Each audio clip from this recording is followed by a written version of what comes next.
ሰላም እንዴት ናችሁ? የደሱ ሄልዝ ቤተሰቦች እኔ እግዚአብሔር ይመስገን ደህና ነኝ። በያላችሁበት ሰላማችሁ ይብዛ። ዛሬም እንደተለመደው በአንድ አስተማሪ ርዕስ መጥቻለሁ። በዚህ ቪዲዮ በደንብ እንድንመማር የፈለኩት ስለ የልብ በሽታ ሊያጋልጡ የሚችሉ ነገሮች ወይም ደግሞ ሪስክ ፋክተሮች ምንድናቸው፣ እንዲሁም እንዴትስ መከላከል እንችላለን ወይም ደግሞ ፕሪቬንሽን ሜካኒዝሞች ምን ናቸው የሚለውን በደንብ በዚህ ቪዲዮ አብረን እንመማራለን ማለት ነው። ከዛ በፊት ግን እንደተለመደው ለቻናሌ አዲስ የሆናችሁ ሳብስክራይብ ያደርጋችሁ ቪዲዮውን እስከመጨረሻ እንድታዩ እጠይቃለሁ። ወደ ቪዲዮ እንሂድ። ወደ ዋናው ሀሳቤ ስገባ ለልብ በሽታ ሊያጋልጡ ሊችሉ የሚችሉ ነገሮችና እንዲሁም ደግሞ እንዴትስ መከላከል እንችላለን የሚለውን በደንብ እንመማራለን ማለት ነው። እንግዲህ እንደምታውቀው የልብ በሽታ አንዱ ገዳይ የሆነና ብዙ ሰዎችን ለችግር ሊዳርግ የሚችል የበሽታ አይነት ነው ማለት ነው። ስለዚህ አጋላጭ መንገዶች ምንድናቸው የሚለውን ስናይ እንደምታውቀው ከፍተኛ የሆነ የደም ግፊት ነው አንደኛው። የደም ግፊታችን በስርዓት ማንቆጣጠር ከሆነ በተለይ ደግሞ ለልብ በሽታ ሊያጋልጡ የሚችሉ ነገሮችን ለምሳሌ ከፍተኛ የሆነ አልኮል መጠጣት፣ ከፍተኛ የጨው መጠን መጠቀም፣ ከፍተኛ የሆነ ኮሌስትሮል ያላቸው ምግቦች የምንመገብ ከሆነ ለልብ በሽታ እንጋለጣለን ማለት ነው።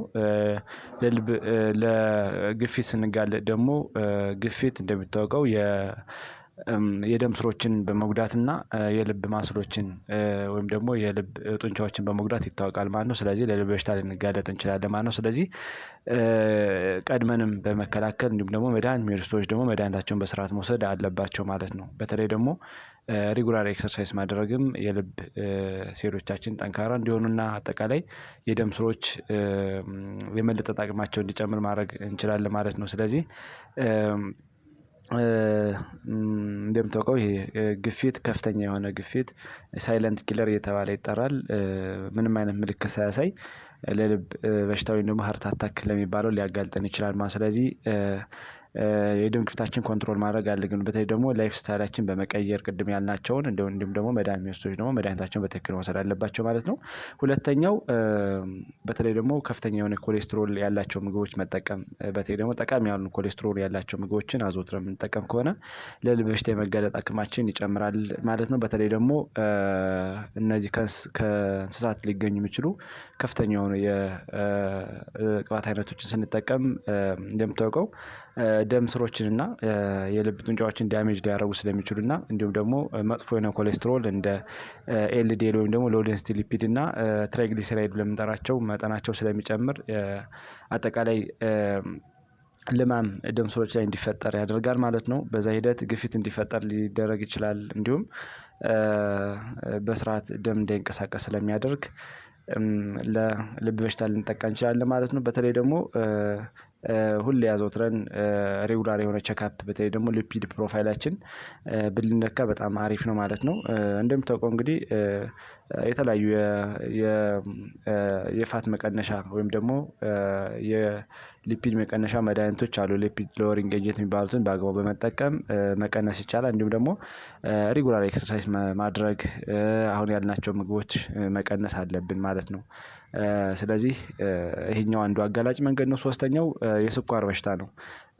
እንደምታውቀው እንግዲህ የስኳር በሽታ ከፓንክሪያስ ችግር ጋር ወይም ደግሞ ከቤታ ሴል ጋር ተያይዞ ሊፈጠር የሚችል የኢንሱሊን ችግር ሊፈጥር የሚችል የበሽታ አይነት ነው እና ብዙ ጊዜ ስኳር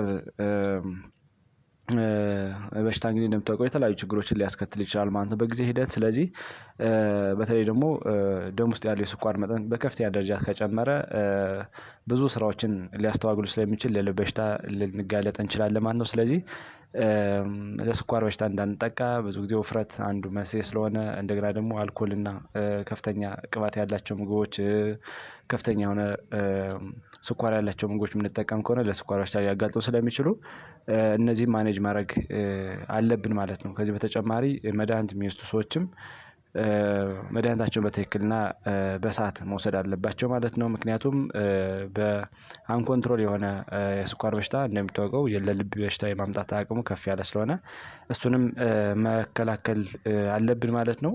አራተኛው ኦቤሲቲ ነው ወይም ደግሞ ይሄ ከመጠን በላይ ውፍረት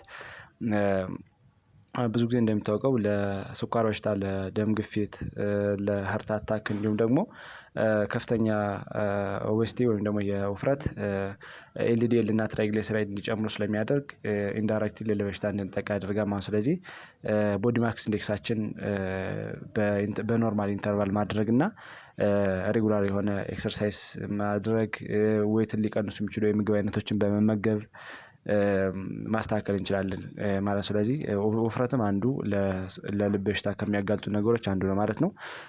ሌላው ኤክሰርሳይዝ አለማድረግ ነው። በተለይ ብዙ ጊዜ ከ30 እስከ 1 ሰዓት በየቀኑ ኤክሰርሳይዝ እንድናደርግ ይመከራል። ነገር ግን ብዙ ጊዜ ኤክሰርሳይዝ ማናደርግ ከሆነ ስታግናንት የምንሆን ከሆነ ለግፊት፣ ለስኳር በሽታ፣ ለውፍረት ልንጋለጥ ስለሚችል እነዚህ ደግሞ በጊዜ ሂደት ለልብ በሽታ ያጋልጡና ማለት ነው። ስለዚህ ኤክሰርሳይዝ ማድረግ አንዱ በጣም አሪፍ ነው። ምክንያቱም ካርዲዮቫስኩላር ኢንቴግሪቲያችን ስለሚጠቅም፣ በተለይ ደግሞ የደም ስሮች ላይ ልማም እንዳይፈጠር ስለሚያደርግ፣ የልብ ጡንቻዎች እንዲጠነክሩና ልብ በደንብ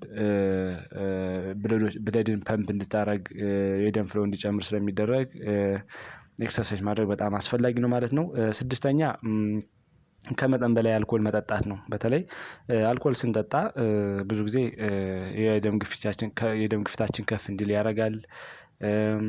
እንደገና ደግሞ አሁን እንዳልነው ጠቃሚ የሆኑ ኤሌክትሮኖችም በሽንት መልክ ሊወገዱ ስለሚችሉ ኢምባላንስ፣ የኤሌክትሮላይት ኢምባላንስ ሊከሰት ይችላል። እንዲሁም ፋንክሽናሊቲ፣ አጠቃላይ የሰውነታችን ፋንክሽናሊቲ ዲዝራፕት ሊሆን ስለሚችል አጠቃላይ ለልብ በሽታ ልንጋለጥ እንችላለን ማለት ነው።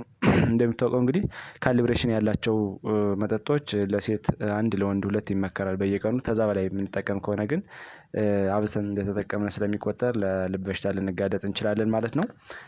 ሌላው ስሞኪንግ ነው። ወይም ደግሞ ይሄ ትንባሆ የምንጠራው የምንጠቀም ከሆነ ወይም ደግሞ ስሞኪንግ የሚያጨሱ ሰዎች ብዙ ጊዜ ለዚህ ተጋላጭ ናቸው ማለት ነው። የመጀመሪያው ምንድነው? አትሮስኮሎሮሲስ ወይም ደግሞ ደም ስሮች ላይ ልማም እንዲፈጠር ወይም ደግሞ ፕለክ እንዲፈጠር ሊያደርግ ስለሚችል የደም ዝውውርን ዲዝራፕት ያደርጋል።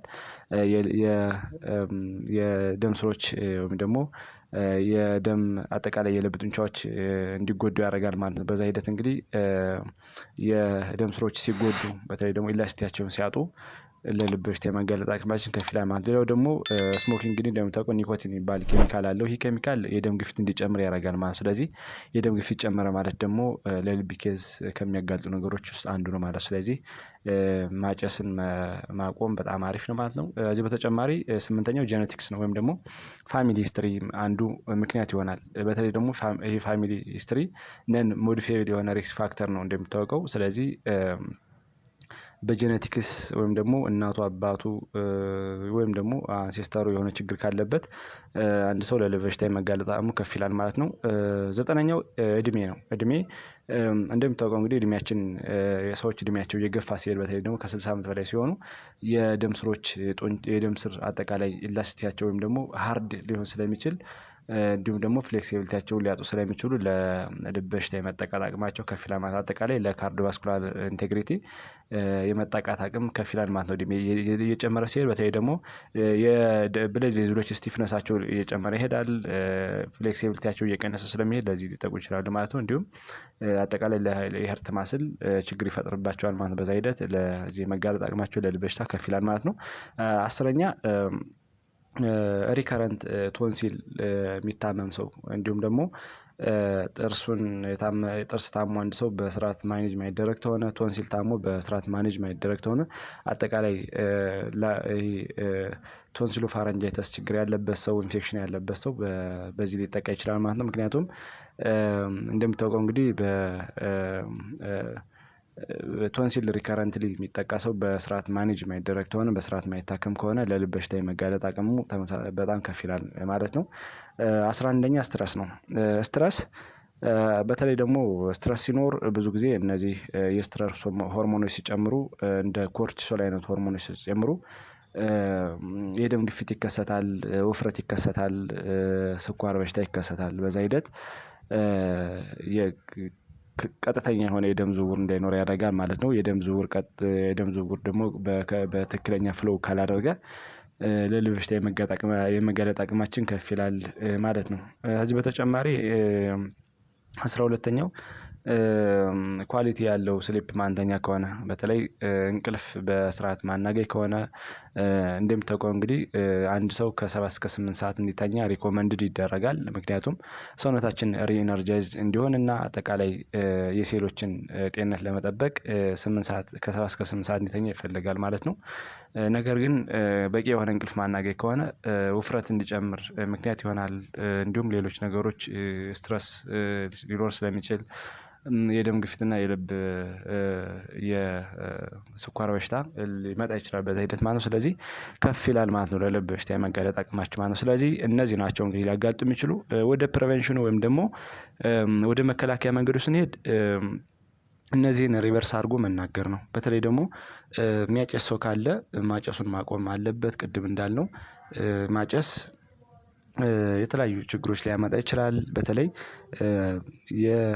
የስብ ክምችት ብለድ ቬዝሎች ላይ ወይም ደግሞ የደም ስሮች ላይ ቢልድ አፕ ሊያደርግ ስለሚችል እሱም ማጨስን ማቆም አለበት። በዚህ በተጨማሪ የተለያየ ኬሚካል እንደ ኒኮቲን አይነት ኬሚካል ስላለ እሱ ደግሞ የደም ግፊት ከፍ እንዲል ስለሚያደርግ ይሄን ሁለቶችን ይሄን ስሞኪንግ ስናቆም ይሄን መከላከል እንችላለን ማለት ነው። ከዚህ በተጨማሪ ኤክሰርሳይዝ ነው። በተለይ ደግሞ ሬጉላር ኤክሰርሳይዝ ከ30 እስከ 1 ሰዓት ከ30 ደቂቃ እስከ 1 ሰዓት ብናደርግ በየቀኑ ውፍረታችን ማስተካከል እንችላለን። የደም ስሮቻችን ጤንነት መጠበቅ እንችላለን። የተለያዩ የሰውነታችን ጡንቻዎች ማስተካከል እንችላለን። አጠቃላይ ለካርዲዮቫስኩላር ኢንቴግሪቲ በጣም አስፈላጊ ስለሆነ ኤክሰርሳይዝ ማድረግ በጣም ኢምፖርታንት ነው ማለት ነው። ሶስተኛ ሄልዚ የሆኑ ምግቦችን መመገብ እና ደግሞ አላስፈላጊ የሆኑ ምግቦችን መቀነስ ማለቴ ነው። ለምሳሌ እንደ ቬጂቴብል ፍሩት ቢን ብለን የምንጠራቸው ባቄላና ሌጊዩም ብለን የምንጠራቸውን አጠቃላይ መመገብ፣ ጤነኛ አሳዎችን መመገብ፣ ሆል ግሬኖችን ደግሞ ሙሉ እህሎችን መመገብ፣ ሄልዚ የሆኑ ፋቶችን ለምሳሌ እንደ ፊሽ፣ አቮካዶ ያሉ ነገሮችን መመገብ አለብን። ሌላው ደግሞ ሬስትሪክት ማድረግ ያለብን ከፍተኛ የሆነ የሳልት መጠን መቀነስ፣ እነዚህ ጣፋጭ የሆኑ ምግቦችን መቀነስ፣ አልኮል እና ፕሮሰስ የሆኑ ፉዶችን መቀነስ አለብን። ሳቹሬትድ የሆኑ ፋቶችን በተለይ ደግሞ ከእንስሳት ልናገኛቸው የምንችለውን የቅባት አይነቶችን መቀነስ። ከዚህ በተጨማሪ ትራንስ ፋት ያላቸው በተለይ ደግሞ እነዚህ ራንስድ የሆኑ ፕሮሰስ የሆኑ ፋቶችን የበሰሉ ምግቦች ለምሳሌ እንደ ቺፕስ፣ ኩኪስ እና የተለያዩ ነገሮችን መቀነስ ለልብ በሽታ እንዳንጋለጥ ያደርጋል ማለት ነው። አራተኛ ዌታችንን ማስተካከል ነው። በተለይ ደግሞ ክብደታችንን ማመጣጠን ስንችል የልብ በሽታ መቀነስ እንችላለን። ለምሳሌ ክብደት ሲጨምር ለግፊት፣ ለስኳር፣ ኮሌስትሮል ከፍ እንዲል ስለሚያደርግ አጠቃላይ የቦዲ ማክስ ኢንዴክሳችን ያልተመጣጠነ ይሆናል ማለት ነው። ስለዚህ ዌታችንን ማስተካከል እጅግ በጣም አስፈላጊ ነው ማለት ነው። አምስተኛ ኳሊቲ ያለው ስሊፕ መተኛት ወይም ደግሞ በቂ የሆነ ስሊፕ አንድ ሰው እንቅልፍ ማግኘት አለበት ማለት ነው። በቀን ለምሳሌ በቂ የሆነ እንቅልፍ ማናገኝ ከሆነ ቅድም እንዳልነው ለውፍረት፣ ለግፊት፣ ዲፕሬሽን ሊመጣ ይችላል ወይም ድባቴ የምንጠራው ለስኳር በሽታ ሊከሰት ይችላል። ሀርት አታክ ይኖራል ማለት ስለዚህ አጠቃላይ ለልብ በሽታ የመጋለጥ አቅማችን ከፍ ሊል ይችላል ማለት ነው። ስለዚህ እነዚህን ነገሮች መቀነስ ስንችል ወይም ደግሞ ከፍተኛ ኳሊቲ ያለው ስሊፕ ስንተኛ በተለይ ደግሞ አንድ ሰው ከ7 እስከ 8 ሰዓት ፐር ዴይ መተኛት አለበት ማለት ነው። እነዚህን ነገሮች ለመቀነስ ማለት ስለዚህ በቂ የሆነ እንቅልፍ ማግኘት አለብን ማለት ነው። ስድስተኛ ስትረስን ማኔጅ ማድረግ በተለይ ስትረስ እንደሚታወቀው የደም ግፊት እንዲጨምር ያደርጋል ወይም ደግሞ እነዚህ ለውፍረት ሊዳርጉ የሚችሉ ሆርሞኖች እንደ ኮርቲሶል ሆርሞኖችን ከፍ እንዲሉ ስለሚያደርግ ደም ስር ላይ የተለያዩ መጨናነቆችን ሊያስከትል ይችላል። እንደገና ደግሞ ተርብላንት የሆነ ብለድ ፍሎ እንዲሆን ሊያደርግ ይችላል። በዛ ሂደት ስትረስ ካለ ችግር ሊፈጥር ስለሚችል ስትረስን ማኔጅ ማድረግ ነው። ሚኒማይዝ ማድረግ እንግዲህ ቶታሊ ማጥፋት አንችልም ስትረስን፣ ነገር ግን ሚኒማይዝ ወይም ደግሞ ሪዳክት ማድረግ ስንችል የልብ ጤንነታችን መጠበቅ እንችላለን ማለት ነው። ከዚህ በተጨማሪ ሰባተኛ ሬጉላር የሆነ ስክሪኒንግ ሄልዝ ስክሪኒንግ ማድረግ በተለይ ደግሞ ብዙ ሰዎች በተለይ ደግሞ እድሜያቸው ገፋ ያሉ ሰዎች በአመት አንዴ በአመት ሁለቴ መጥተው የሰውነታቸውን ጤንነት መታየት አለባቸው። ለምሳሌ እንደሚታወቀው እንግዲህ የደም ስርና የልብ ጤንነትን የደም ስሮችን እና የልብ ጡንቻዎች ሊጎዱ የሚችሉ የተለያዩ በሽታዎች አሉ። ስለዚህ ለምሳሌ ከፍተኛ የሆነ ግፊት፣ ከፍተኛ የሆነ ኮሌስትሮል፣ የስኳር በሽታ እንደዚህ ነገሮች ስለሚኖሩ እየመጡ ቼክ ማድረግ እና ያላቸውን ፕሮፋይል ማወቅ በጣም አስፈላጊ ነው ማለት ነው። ስምንተኛ እና የመጨረሻው ኢንፌክሽንን መከላከል ነው። ብዙ ጊዜ በቅድም እንዳልነው የቲዝ እንትን ላይ የተቦረቦረ ጥርስ ምናምን ካለን እንደገና ደግሞ ቶንሲል ስንታመም ወዲያውኑ ማኔጅ ማድረግ በጣም አስፈላጊ ነው። ምክንያቱም ይሄ ቶንሲል ብዙ ጊዜ ሀርት ፕሮብለም ያመጣል እንደሚታወቀው። ስለዚህ ሬጉላር የሆነ ደንታል ቼክአፕ ማድረግ አስፈላጊ ነው። ሌላው ደግሞ ጥርስን በአግባቡ መቦረሽ በተለይ ጥርሳችን በጥርስ ብሩሽ በሳሙና በደንብ ቦረሽ በጥርስ ሳሙና በጣም አስፈላጊ ነው ማለት ነው። ምክንያቱም የተቦረቦረ ጥርስ ለልብ በሽታ ያጋልጣል። ከዚህ በተጨማሪ ቶንሲል የሚያማቸው ሰዎች ደግሞ በስርዓት መድኃኒታቸውን የታዘዘላቸው መድኃኒት በደንብ ጨርሰው በሰዓቱ መውሰድ አለባቸው ማለት ነው። ምክንያቱም ያልታከመ ቶንሲል በስርዓት ያልታከመ ቶንሲል ለልብ በሽታ የማጋለጥ አቅሙ ከፍ ስለሚል ማለት ነው። ስለዚህ እንደነዚህ አይነት ነገሮችን ስንከላከል የልብ በሽታ እንዳይዘን ማድረግ እንችላለን ማለት ነው። ስለዚህ ጥሩ ግንዛቤ አግኝታችኋል ብዬ አስባለሁ። ቀጣይ ላይ የምለቃቸው ቪዲዮዎች ለእናንተ እንዲደርሷችሁ ላይክ፣ ሼር እንዲሁም ደግሞ ሳብስክራይብ ያደረጋችሁ የዶሮ ትብብራችሁ እንዳይለይ ስል ጠይቃለሁ። ባይ ባይ።